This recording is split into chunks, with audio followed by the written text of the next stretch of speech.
All right, let me give you a synopsis of the S&P exponential growth since the 1940s or 1920s up until contemporary. As you can see, it was linear all the way, gradually, exponentially growing very, very, very slowly, as you can see, up until internet or technology and technology boom. And as you can see right here, the dot-com bubble crash all the way down here. It didn't gradually or slowly grow or pick up its rally, but it was very, very rapid. As you can see right here, this was back in 2000.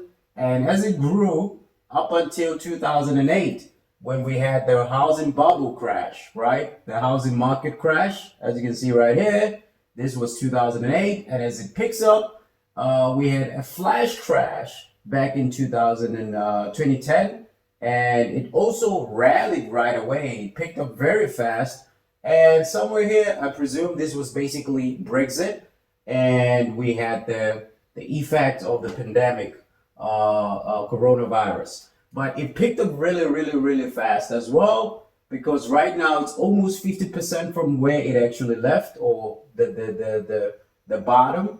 This was basically the bottom, but since we know that they basically don't have a solution to this issue, we know not what the effects of this crash will be like.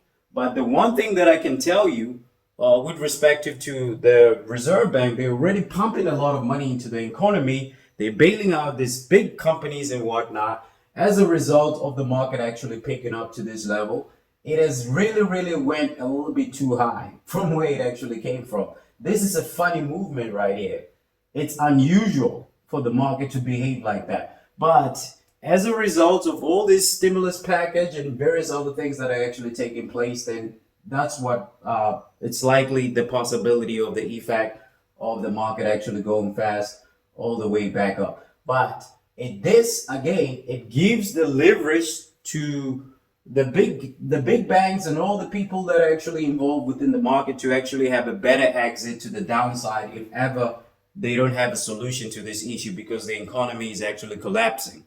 As we can see, we should have had it for a long dip or a serious devastated effect of the market due to this coronavirus already, because a lot of companies will be wiped out, or as a result of only few months of this effect of the coronavirus, a lot of companies are out of business.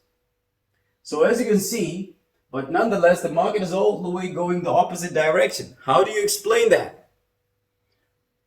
But at the end of the day, the rich people will have a better exit to the downside if ever this thing continues to the downside. But we don't really care. We don't care where the market really goes. When the market goes up, we buy. When the market goes down, we sell. Simple.